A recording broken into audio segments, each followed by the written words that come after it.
പിന്നെ ഇവിടെ എന്തോ കയ്പ ഉണ്ട്,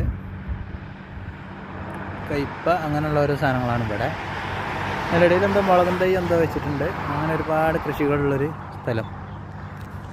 ഇത് കണ്ടോ, വലിയ മാവുകളും അതുപോലെ നമ്മുടെ നാട്ടിലെ പന പോലെ നിൽക്കണ വലിയ ഈന്തപ്പനകൾ.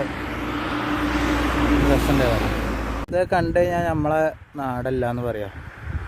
വാഴക്കുടുംബാൾ നമ്മളെ പണ്ട് പാടത്തൊക്കെ വെച്ചിന മാതിരി.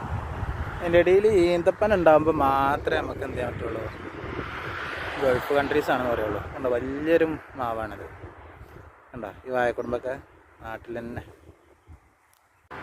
നമ്മളെ നാണിപ്പൂവനൊക്കെ ഇതാട്ടോ, നാണിപ്പൂവൻ കണ്ടോ ചാഞ്ഞ് കിടക്കണം. ചെറിയ വാഴമ്മ നമ്മുടെ നാട്ടിലുണ്ടാക്കണ മാതിരിയല്ല, ഒരുപാട് കുടുംബങ്ങളാണ്, വാഴക്കുടുംബങ്ങളാണ്. അവിടെയൊക്കെ ഉണ്ട് വാഴക്കൊല. കടലിൻ്റെ അടുത്ത ശേഷം